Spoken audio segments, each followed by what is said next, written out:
Hello, everybody. I see we already have some participants on our screen. So thank you for being early and welcome to everybody who's joining in. We're going to give this just a few more minutes and we will get started.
Hey, Bob and Judy. Hi. I'm not at home. This is my office.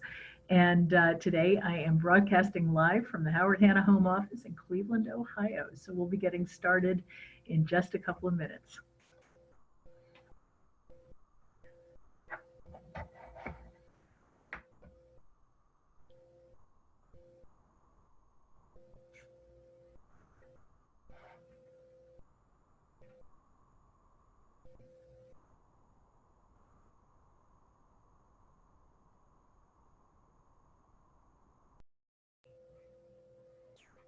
Hey, everybody. This is great. It's so nice to be able to see you guys, albeit virtually. Thanks for being here.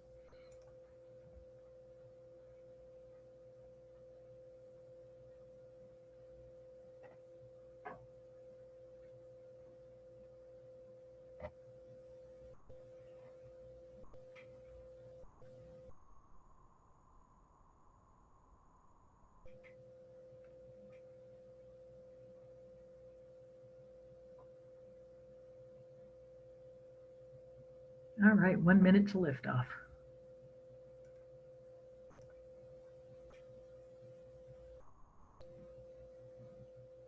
Hi, Chris, back at you. Catherine, Robbins, hello, everybody. This is so much fun. This is like being in a meeting with friends. This is great.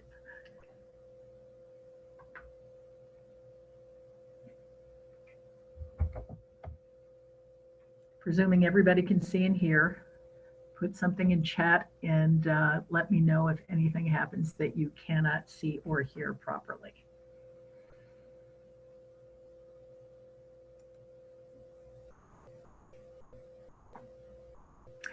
Question on how we mute. Just go to the little dashboard that you get with our Zoom meetings. There's a little dashboard. I'm not sure if yours will be on the top or the bottom. Mine is on the top. Jackie, it's Kate. It's a webinar, so they're already muted. They don't have to do anything. Oh, okay. They come in muted. Thank you, Kate. Yeah, and as you guys can already see, the fabulous Kate Lesueur is riding shotgun for me and will help us. After doing Leah's webinar yesterday morning, it looks like everything's going to be smooth for this one. So we are technically well guided on Kate's part, and she'll also be fielding questions and comments in chat from all of you. So thank you all for being with us. It's 3 o'clock on Thursday afternoon, just in case you forgot what day it was, because I know I have been. And we're here today to kick off our 3-part series on fair housing. It's a new world. Excuse me. And it's a new world and it's new content, and we're very happy to be able to bring it to you in the manageable bites of a 3-part series. So in case anybody still has questions, I got a number of questions about whether this is for CE. It is not.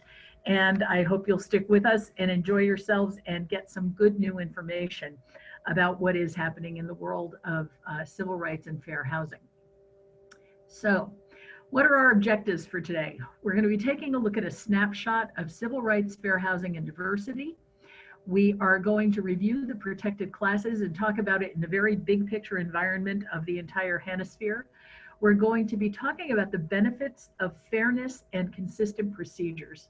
Consistency may be the bugaboo of small minds, but it's also the same thing that's going to keep you safe and well protected in your practice as a real estate agent when it relates to fair housing. I'm going to talk about a concept called intent versus impact and the extraordinary effect that that can have on just about everything we do that involves fair housing and civil rights. We're also going to discuss patterns and practice. If we find out what your pattern and your practice is, and if you're ever called into accountability, how that pattern and that practice and your pattern of practice impacts your ability to stay licensed as a real estate practitioner. We'll talk about the baseline of expectations that we have for just about everything we do and every client with whom we come in contact. And we'll close today just starting to talk about a study that was a benchmark study done by Newsday, the newspaper of Long Island, New York. And so that's pretty much what our objective is for this hour. And I've actually set my my phone alarm to go off when we're about 5 minutes out from the end of this hour, because we have another webinar happening on this channel. I feel like I'm on WKYC or something. So Kate, as I said, for those of you who came in a little bit later, Kate is monitoring your questions, and she will be following along to see if there's anything that we need to stop and chat about. So please use the question and answer column that's about halfway across your dashboard, and also the chat feature that's under the More button on my dashboard that I can see. So feel free to chat, and we're going to get started. So a quick snapshot of fair housing in the United States of America in 2020. This is from the National Fair Housing Alliance, a fair housing organization that's very highly thought of. And the most recent statistics they have are from 2018, but they started collecting data in 1996. And since that time, they have logged more than 500,000 housing discrimination complaints that have been processed in the United States. Since 1991, more than 70,000 units of multifamily housing have been made accessible to persons with disabilities.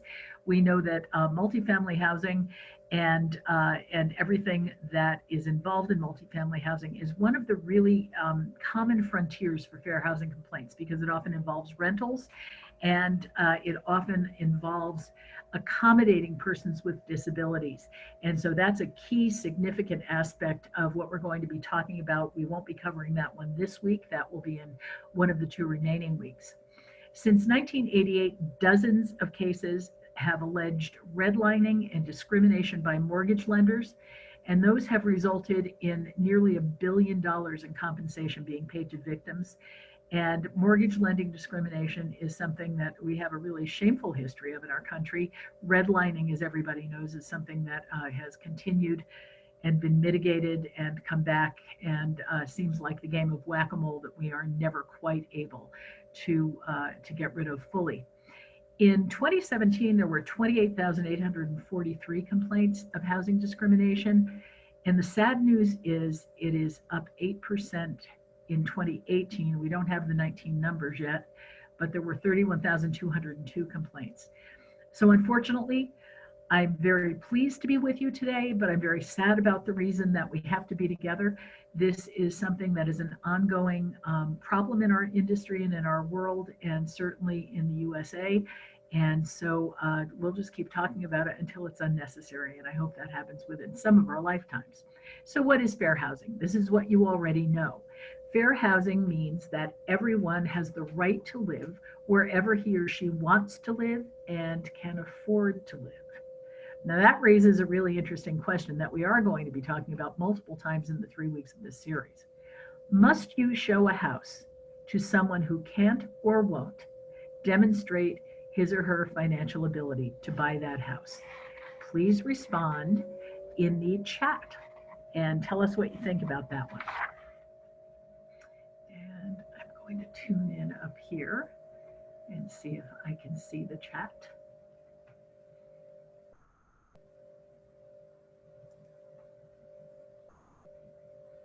So we're getting a couple of comments. Seeing a lot of no's. We're seeing a lot of yeses. This is interesting. I'm seeing some no's. I'm seeing some yeses. Technically, yes. That's an interesting question.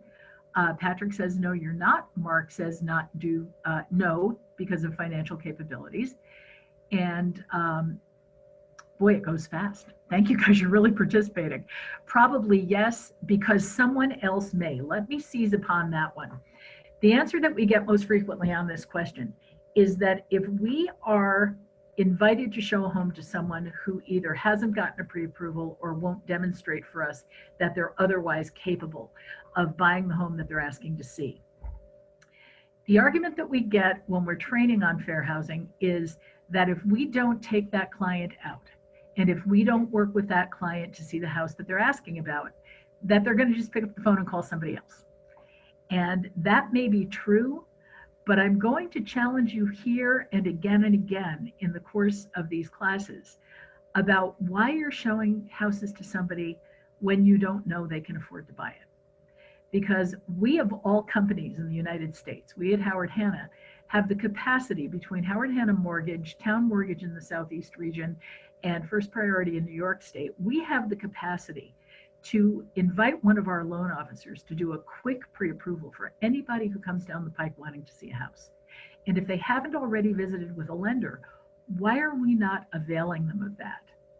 And so that's a rhetorical question for the time being, because we're going to go through some more content, but we are going to be discussing that more. Kate, is there anything in the chat that we need to discuss on this topic before I move on?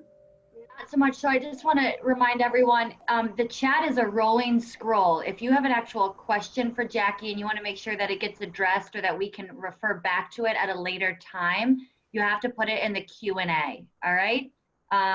That's all I got. Okay, cool. That works. All right. So here we are with equal housing opportunity.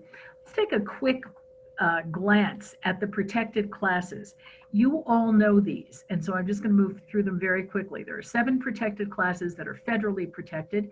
They are race, color, religion, sex, disability, familial status, national origin, and those 7 things are rights, and they're a collection of people who have certain rights that are extended to them by virtue of their falling into these protected classes. Disability in some states you'll also see referred to as handicap. Sex is judged as being either male or female, although gender identity has also been grouped recently in recent years under sex as well for legal purposes and for court cases that have been heard. Familial status refers to pregnant women and families with children under the age of 18. And national origin has to do with where you were born. And so we'll talk about some other protected classes that have been extended on a statewide basis in just a minute. But I want you to think about this. We're going to be going back in this class and talking about some of the history of fair housing in America. And one of the elements of that is that we have, of course, our treasured documents in the United States, our Constitution, the Declaration of Independence, the Bill of Rights, the things that we really rely on.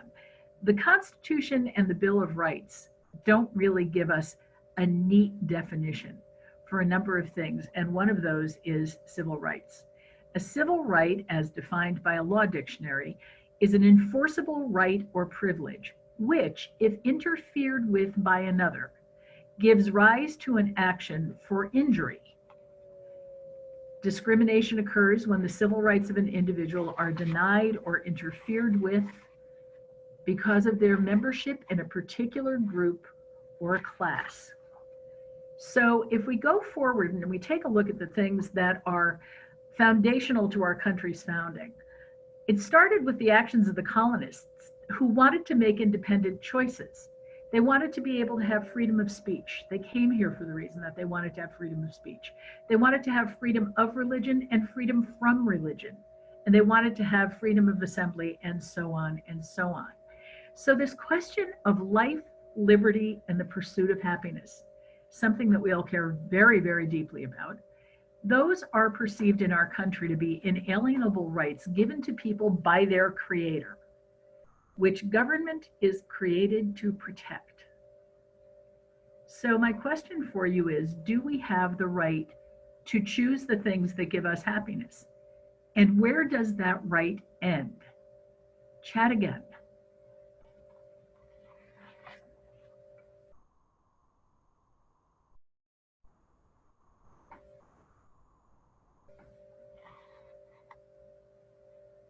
What are we seeing, Kate?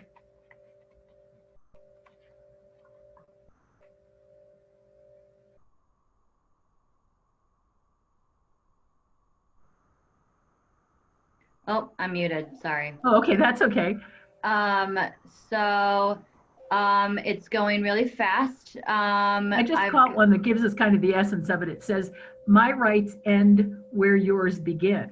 And that's kind of an interesting definition, because if we have rights that are definitely our rights, they're inalienable, they're given to us as citizens and members of the United States.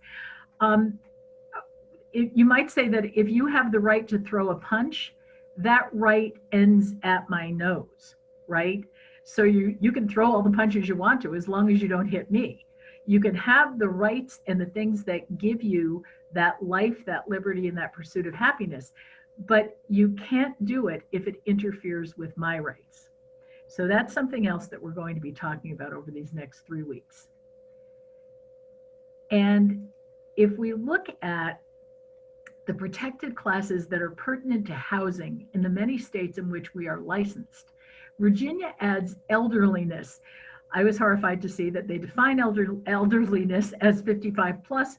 Okay, so I'm among the elderly in Virginia, but Virginia adds that. That is not typical of many of our states. Michigan also adds age without giving it a definition, and they add marital status.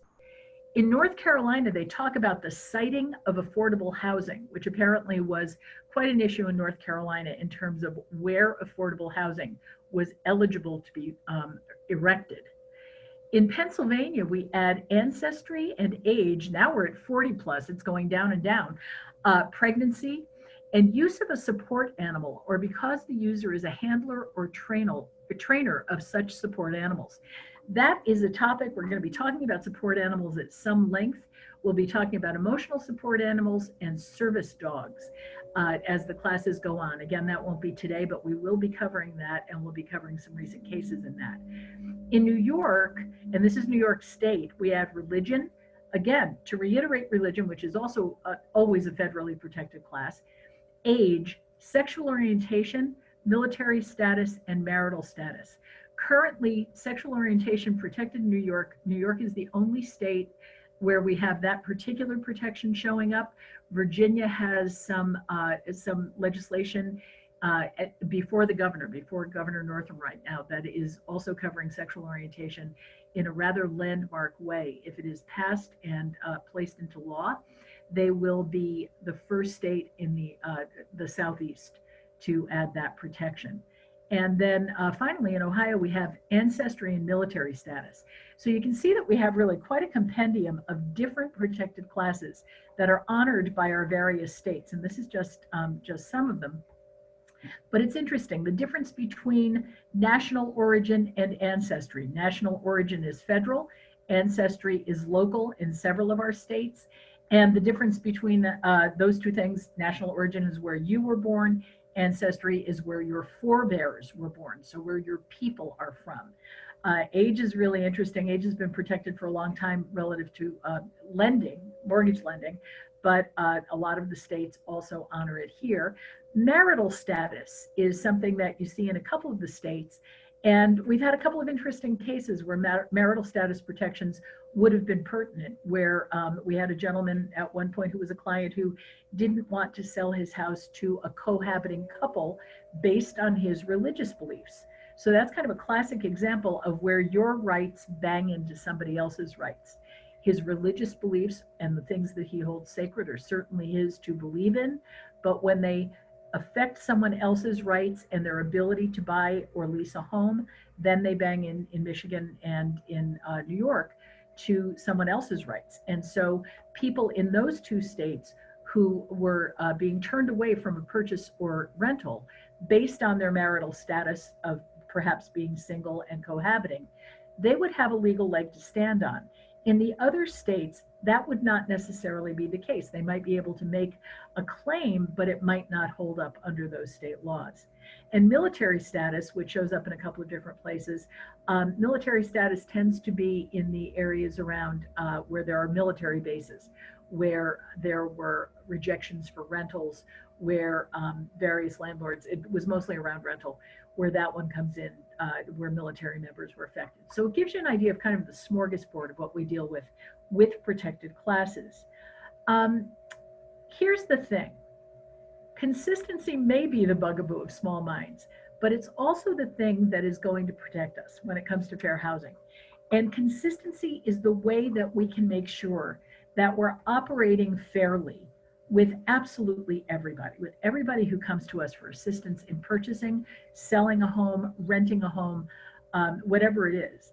And so I want to talk with you a little bit about this concept of intent versus impact. You'll also see that coined as intent versus effect. The best way that I can think of to describe that is when somebody actually has harmed someone, and their sort of apology, not sort of an apology, but kind of an excuse is, I didn't mean to hurt you. That always feels kind of bad when somebody says that. But the fact is, the intent that we have, no one can ever know. No one, we know what you tell us, but no one can really know what's in the hearts and minds of people when they do things. And so you'll never know somebody's intent, but you will absolutely know the impact or the effect that it has had on your life. Similarly, the law can only look at the impact or effect that someone's actions have had on another person or another group of people. So whatever your intent is, it may be good, it may be valid, but if the impact is that someone is affected negatively, particularly in a fair housing environment, that is what the law is going to look at, and that is what we have to be very careful of. So if you have any questions to that effect, please put them in the question box and we will get answers for you. Our second topic here is your pattern of practice. What is your pattern of practice? How are you with all the people with whom you come in contact? I sometimes get questions in fair housing classes where people ask if they were really busy, and their pattern of practice is that they always serve coffee to guests when they come to the office. So you have buyers who come in, you offer them coffee or other refreshments. And then one Saturday morning, you're super busy and someone comes in and you don't offer them coffee. I am here to make you feel better. I've been in this business for 35 years this year, and I can tell you I have never seen somebody lose a license over coffee. But what you can lose your license over is inconsistent treatment when it comes to habits that you have, where you treat one group of people one way and another group of people another way. And so that would have to be investigated. It would have to be documented. But if somebody came into your office and they were, for example, of the majority race in that community, and you served them coffee, and an hour later somebody came in and was of a minority race and you did not serve them coffee, then that might be an accusation that you might have to defend.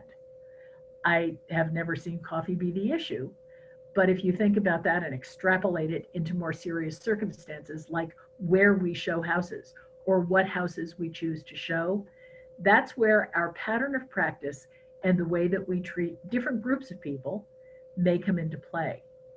And the third one is baseline expectations. And so I have to hammer again on this notion of pre-approval. If it is not our baseline expectation that everybody is going to be pre-approved when they come to us and when we work with them, what is your baseline of expectation? Is it going to be that you'll show them the one house they've called about, and after that require pre-approval? That's okay if you do it every time. And so where we're going to be held in account is consistency across these three things: in what your impact is on the people with whom you come in contact, what your pattern of practice is with everybody in a short-term career that you've just begun or in a long-term career over many years' time, and what those baseline expectations are that you have for everyone. So we get questions about things like, is it okay to copy somebody's driver's license? Yeah, it's fine. If you copy everybody's driver's license, is it okay to, there are a million different variations of that question, but you have to look at it from a perspective that, of course, your safety is paramount. But if you're going to run out and meet somebody you don't know at a vacant house simply because they've called, I have to challenge you that I think your safety is in question and the safety of your practice is in question.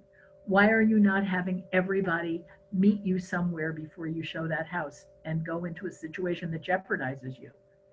And so really give some thought to that, because I don't want to slow down our transactions. I'm a big fan of urgency, and I think that we have to get people serviced as quickly as we can. But I'm also a big believer in that if we greet people's questions with enthusiasm and sincerity, and somebody calls to see 123 Main Street and you know that it's a house that they're sitting in front of, I think that you still have the opportunity and the right and the reason to say to them, you know what, I've seen 123 Main Street. It's a beautiful house and I would love to show that to you. Are you able to come in and meet me at the office, or variations on a theme? Are you able to meet me at the Starbucks right around the corner from that house? Someplace where people can be seen and see each other in public.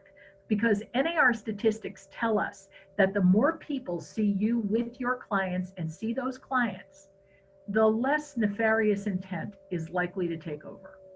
So if somebody has an intention of meeting you someplace because they know it's a remote house where they're going to get somebody alone, you don't want that. And anybody with good intention understands that. So have people meet you. That's what our offices are for. That's what public spaces like libraries and coffee shops are for. And I understand that we cover a very wide geography and we work in a number of different places. But there is always some place to meet. There is always some place to find out whether somebody has spoken with a loan officer, and if not, to connect them with one of our fine loan officers, or they can go to the loan officer of their choice, whatever it is. But if you're not requiring pre-approval, we're going to be talking about some cases where that was really pivotal and not to the agent's benefit. So we'll talk about that.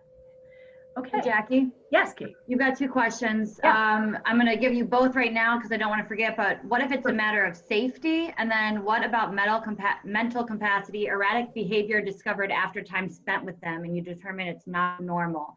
One of those is from chat and one is from question. And one is what? If you wanted to read them again, one is in the chat and one is in the Q&A. Gotcha. Is the one in the chat the one about diminished capacity? A matter of safety. A matter of safety. It is a matter of safety for whoever said that. It is a matter not only of your personal safety, although that is top of mind, but it's also a matter of safety for the transaction and for the people with whom you're working. So I think that we have to be really consistent about that in particular. And safety is always the most important thing that we have to think about. The question of diminished capacity is a very interesting one. If you start working with someone and you become aware that there is evidence of diminished capacity or there is strange behavior, you don't have to continue working with someone with whom you have that kind of concern. What I would do in that situation, especially if it's something where you're concerned for your personal safety, your first stop is your manager. Your first stop is your manager for almost everything we're going to be talking about and for every kind of fair housing concern you're ever going to have. Because the benefit of being with this company and the benefit of being a Howard Hanna sales associate is that there is nothing that you ever have to face alone. Your managers are there to help you. Your managers are there to build your career. And you have a wedge a mile wide behind you of people from Helen and Hadi and Hobie and Annie down through the entire Hanna organization who will back and support you anytime you have a concern.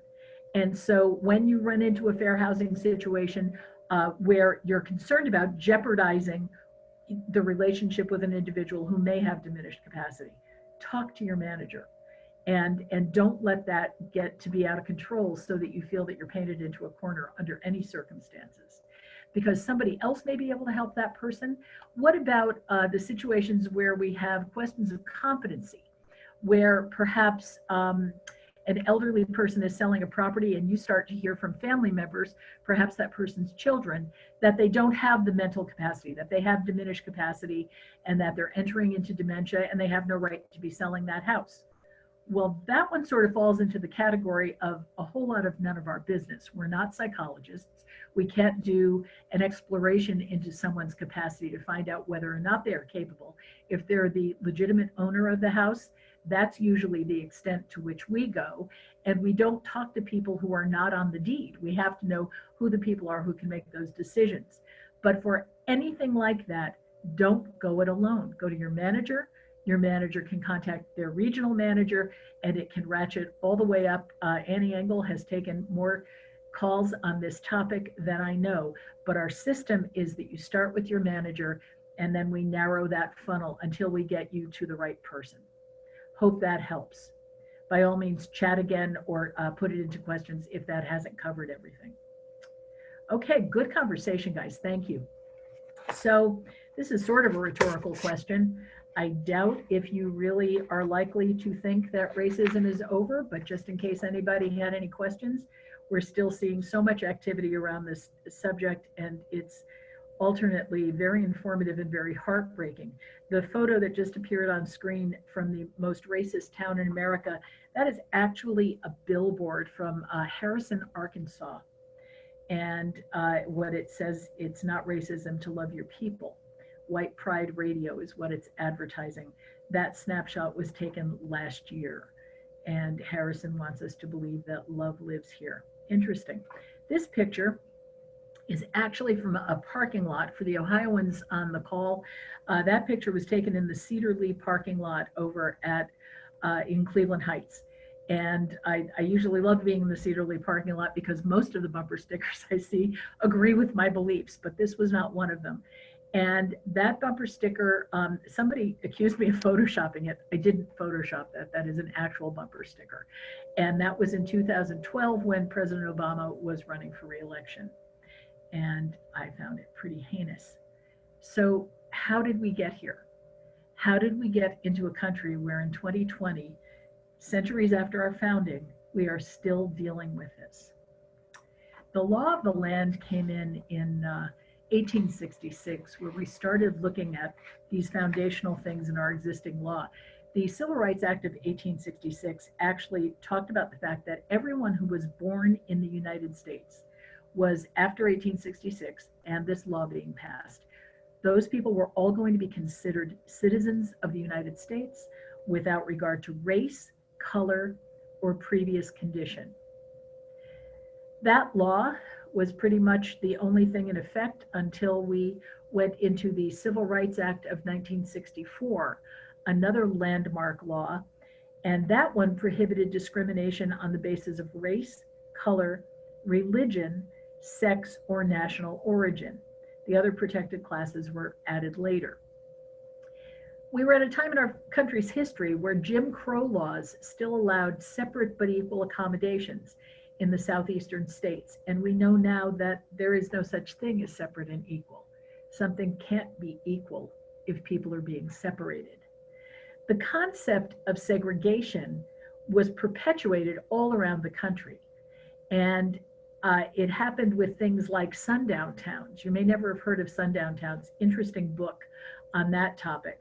But if you saw the movie Green Book talked a lot about sundown towns and about someone trying to travel through the South, a person of color, a very distinguished musician, and he had to have a white driver who would also be his bodyguard, because persons of color were expected to be in a dwelling no later than sundown.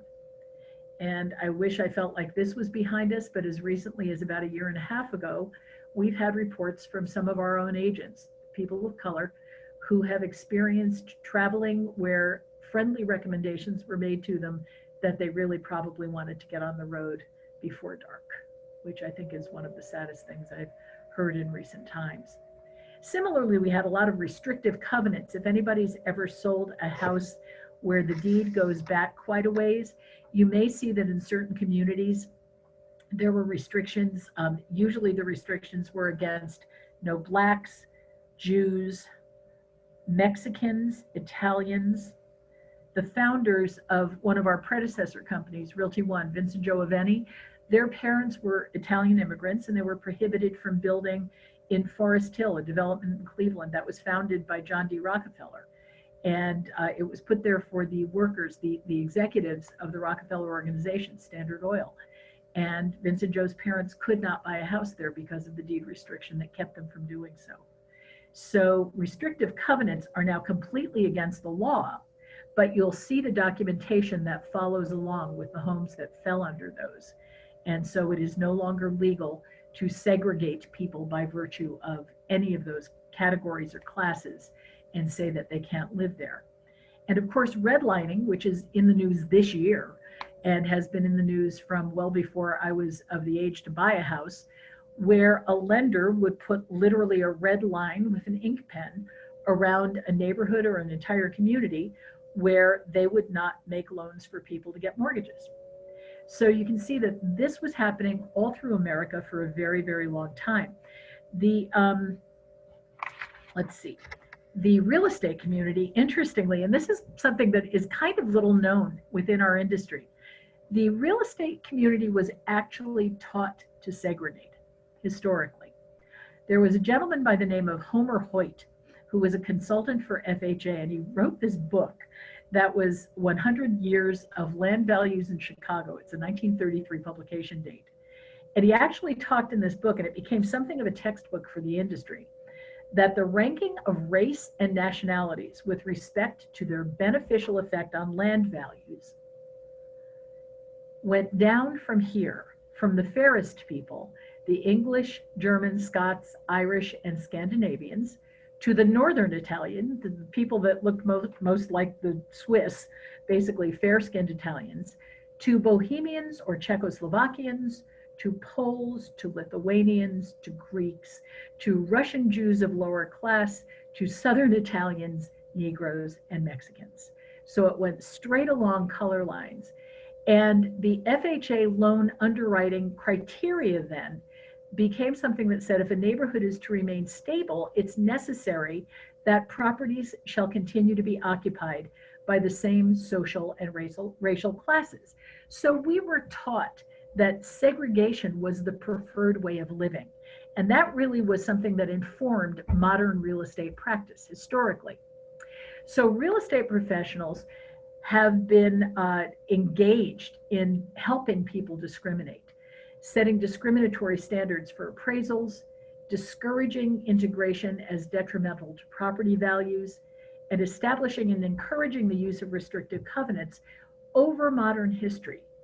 And if you look at communities like Levittown, Pennsylvania, the Levittown developers were in both Pennsylvania and New York State. If you go on YouTube and look up Levittown, Levittown, you'll see some really interesting and very sad videos where they talk about basically that being segregated was the way to live. And so that was very sad. And as a result of that belief system, there was no acceptance of persons of color into our trade organizations.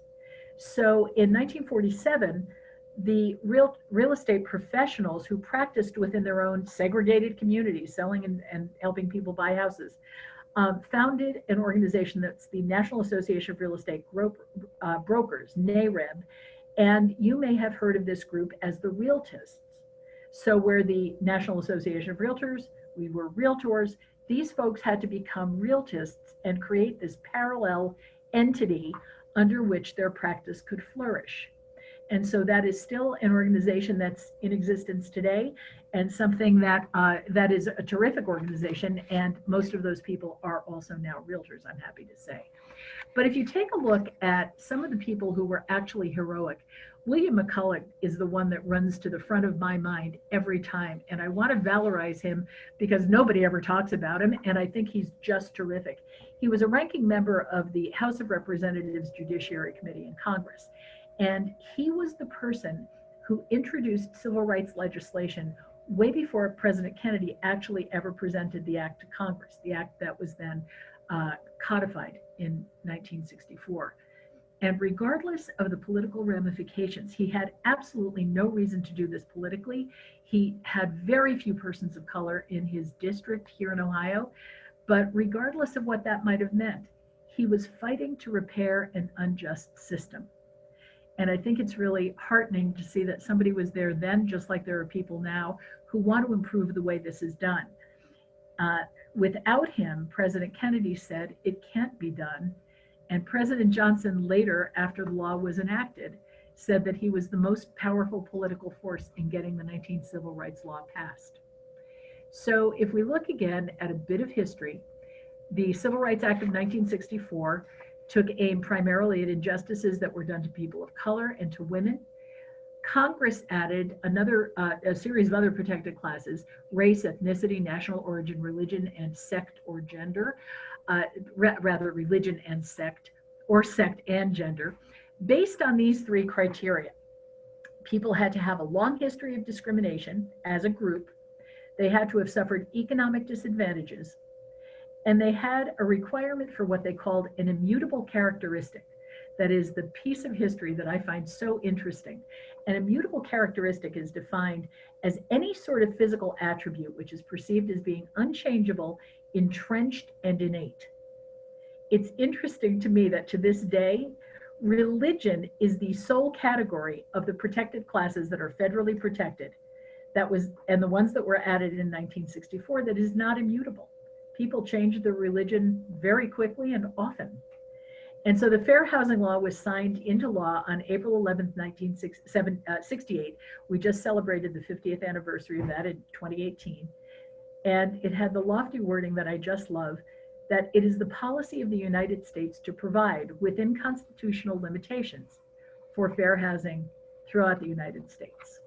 So it's a very proud part of our history and something that I think is really important to all of us. If you're looking for some reading recommendations, I would strongly suggest that you take a look at those two books: The Color of Law, A Forgotten History of How Our Government Segregated America by Richard Rothstein. And it is excellent. It's not terribly academic. It's a very readable book on fair housing history. And the other one that's a personal favorite, if you like books written by journalists, Gail Collins from the New York Times wrote a book called When Everything Changed, about the history of women.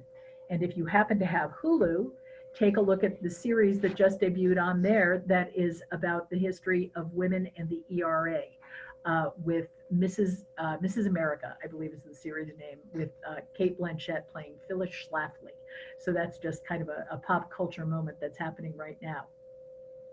So you know this, the Fair Housing Law's goal is to prevent housing discrimination, to promote residential integration, to provide equal and fair access to all people, not just to some people, and to allow and encourage in the sale and rental of residential property, real property, that everyone is able to live where they want and can afford to live. So again, I have to ask, how else do we know? I had somebody answer that question in class one time by saying, well, you know, I'm a pretty good judge of character. Trust me, you're not. You don't know if somebody's been pre-approved. And anybody can get a pre-qualification just by going into an online calculator to see what kind of a mortgage they think they can afford. It can also be incredibly wrong. So until a loan officer runs that credit report and verifies that somebody can actually afford to buy a house, we do not want to be the ones that are having judgment about whether or not they can actually afford to live there. Questions, Kate? Anything popping up? No, but I thought this was pretty interesting. If a realtor is consistently posting on social media the negative news happening in a specific market, can it be looked at as some sort of discriminating action? That's in the Q&A. That's a great question. That is an excellent comment or question. And that's, you know, I don't know that it has happened yet, but I certainly think it can be. Steering happens in a lot of ways, and we're going to go into that right now. But what happens with something like this is that it's not just being negative. It's, again, your intent may be the best. Your intent may be that you're concerned about people. But if the impact is that people don't go to the neighborhood that you're talking about to buy a house and don't consider it in their realm of possibility, you're having an effect that could be judged to be discriminatory. So we're going to wrap up our discussion today with a couple of notes for something that we're going to go into in much greater depth in the next 2 weeks. And that is the Newsday Investigation, which was a landmark study, absolutely one of the most important studies that's been done in modern day fair housing circles, where Newsday, the paper of Long Island, which is I think the way they position themselves, did this extraordinary underground, undercover study where they looked at widespread evidence of unequal treatment by real estate agents covering the entire area that is Long Island. Long Island, as many of you know, is a very highly populous area that is right outside New York City. Lots of commuters live in Long Island and go into the city for work. And this investigation talked about what the peril was of house hunting while black. And there were 25 undercover testers who were trained as part of this study. Now, it's interesting and maybe a little troubling about the way the study was done, but they didn't get what you would consider statistically meaningful evidence. Sometimes people are looking for empirical proof that something has happened. What they got instead was meaningful anecdotal evidence that fair housing discrimination is still happening right now, today. And they hired these paired groups of undercover checkers, the people that, you know, come and test us and ask certain questions in pairs with someone in the majority, someone in the minority, two different groups of people with any one given agent. They tested 93 real estate agents on Long Island. Again, not necessarily a statistically profound number, but anecdotally, the results are staggering. And they looked at, in the course of this study, 5,763 different house listings from the MLSs and from Zillow, because the MLSs didn't have some of the historical information that they were able to find on Zillow. That 3-year probe, which was published, the results of it were published in November of 2019, was one of the most concentrated investigations of discrimination by real estate agents in the half century since the 1964 Fair Housing Law went into it, the Civil Rights Act of 64 and then the Fair Housing Law of 68.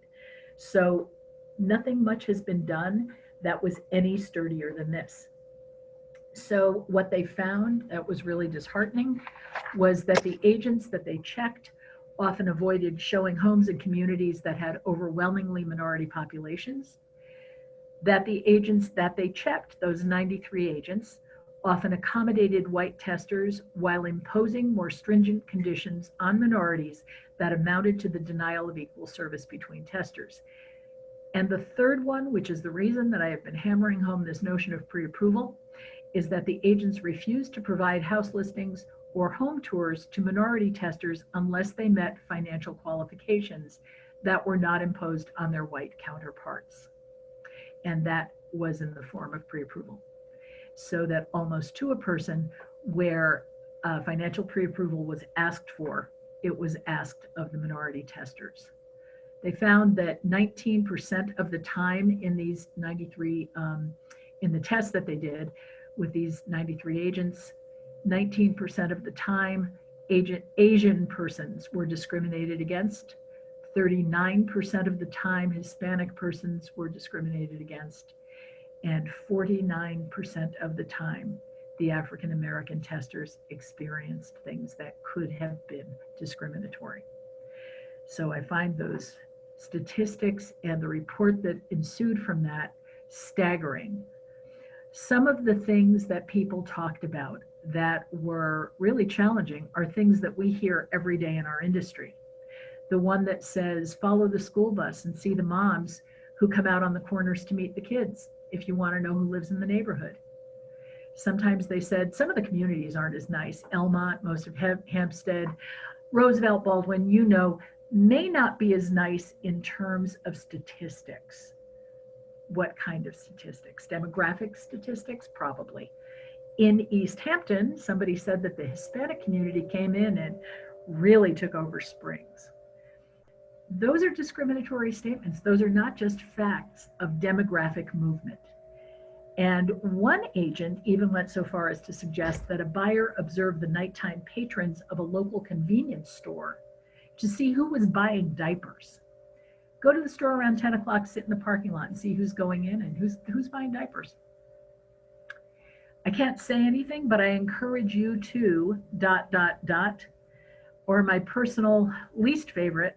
Well, I have to say it without saying it. And this one concluded by saying, I don't like to call it steering. I like to call it informing my clients. I have never had the hair on the back of my neck stand up so much while watching a video. And it was about coded language, it was about euphemisms, and it was about saying different things to black and white testers. And it goes into quite a bit more in the way of content in this study. And so, as disheartening as that is, I would really encourage everybody, Google Newsday discrimination. And the study will pop up. Newsday has made this available for everyone to watch. I spoke with Bonnie Brown in our Southern Tier yesterday, and she was saying that their agents had already all watched this. It's a 40-minute video series, and it goes into subsidiary videos while you're in there. And it's absolutely fantastic, and I really think everybody needs to see it, because truly there, but for the grace of the goodwill of God, go any one of us on a bad day. And unless we have it top of mind, we can emerge like the 12 companies that were studied in this study that did not come out favorably. Only 2 of those companies were found in these tests not to have acted in something that could be determined to be discriminatory ways. So that's not a happy percentage. That's not even a meaningful percentage. And it depends on who they called upon on a given day. I'm sure of it. But I want all of our agents practicing properly and doing the things that you need to do to protect yourself and to protect our company and to protect your clients most significantly. So this is just an example of some of the types of discriminatory activity we're seeing in our very own markets. These shots, I believe, were from Toledo, Ohio. They were published in the Toledo Blade, the newspaper. And the Southern Poverty Law Center, which is a very reputable organization looking at hate groups. And they talk about the fact that there are currently 917 active hate groups in the United States, and that the Fair Housing Act provides a way for us to counter this escalation. If the hate is going up, we are on the front lines enforcing that it needs to be brought back down, because hate incidents can't survive in the face of active reporting and vigorous enforcement, and we're all part of that. So we have about 5 minutes to take a look at questions, and let me just see what we've got coming in here. Question from someone says, wouldn't it be a best practice to not only let those showing ability? The problem is if you received a call and you did not ask because they identified themselves as Dr. So-and-so and you did not vet, that could show discriminatory practice. Absolutely. I think I get the gist of this question. And what the issue is with that is that if somebody says they're Dr. So-and-so and you don't ask them for pre-approval, frankly, if you don't ask your brother-in-law for pre-approval because you feel like you know his financial situation, I have to tell you, you probably don't. And you don't know what Dr. So-and-so's situation is. You don't know anything about anybody's financial situation. No one does. So if we're making assumptions that someone who introduces themselves as someone to be presumed to have financial capacity, we still don't know. And so the only way to find out is through that pre-approval and through getting a verified lender, and you have them at your disposal to confirm your supposition that that is somebody who can afford to buy the house they're calling on. Sometimes we're showing people the house, and from a purely practical standpoint, you don't want to disappoint your client. You don't want to have to tell them that they can't afford the house that they've come to see. So get that information beforehand and get away with that. Doesn't a person have to be 18 plus to sign legal documents like a lease or sale? I'm not an attorney and I don't play one on TV. And so I would refer you to your manager for the requirements in your state. I believe that's the case, but I would hesitate to give you that kind of legal advice. But I think that being of an 18-year plus majority is generally something that is required. So are race and ancestry interchangeable? No, they sometimes overlap, but they are considered two different things. That's a great question. Ancestry has purely to do with the country of origin that your people came from, and race is something that can cross geographic boundaries. And so you can be a brown person who could be from any number of different countries, and your ancestry would be different from the other person of similar complexion. Um, I agree on meeting people before going to the house, but here we are very rural and meeting them somewhere before is very hard. I understand that, but there has to be someplace. Carol, that's from you, as you know, and there has to be someplace. And I know that people are resistant to this, but sometimes inviting them into the office, we do have to make an appointment to see just about anything. And even if a house is vacant, an appointment is usually still required. And so I would say really try to get that appointment, try to get in there, but get them to come to the office because you have to know a little bit about them. And the more people who see you with that individual, the better everybody is. And if it slows it down and they can actually get somebody else to show it to them, I know. And I know that right now, my goodness, Jennifer, you're right. Finding public places to meet is very difficult because so few of them are open. So I would say do what we must right now. We are still actively selling houses every day, I'm happy to say, in most of our states. And just do the best you can with that. And if you have to meet somebody who's a total stranger at a place that is unfamiliar to you, or a vacant home, or even an occupied home, I would say you want to know about that and perhaps have somebody with you. The marketing store in New York has just an open house safety sign that goes outside and says you may ask for additional ID. That's good. I would still be consistent about that. And somebody said, isn't this a bigger issue with sellers than with agents? Oh, I wish it was, but it's not. It's not. Actually, we frequently run into people who don't want us to show their house to XYZ group of people, but there are still so many agents out there who are practicing either unwittingly or intentionally things that are discriminatory practice. That is still a problem. And what if we talked about that one? Measured difference. Is there any measured difference on how this affects cities and places that are older in age than places that have been built and inhabited more recently, say New York City as opposed to Vegas, Nevada? You know what? I don't know the answer to that question, but it's a perfect jumping off point for us to get off today's conference and move into next week's content. So, and we have a question that says, so what do we say instead? I'm going to take those last two questions and I'm going to run with those to open our next segment. I hope you will all be with us next week. We're going to resend the link so that you can register again. And please, by all means, send me your comments. I meant to put a slide on the screen that would have my email address, but it's Jackie, Jackie, Cassara, Cassara, @howardhanna.com. And thank you all for being with us today. I hope it's been as much fun for you as it has for me. And I'll look forward to seeing you next week and the following week to follow this up with lots more information. Thanks, everybody.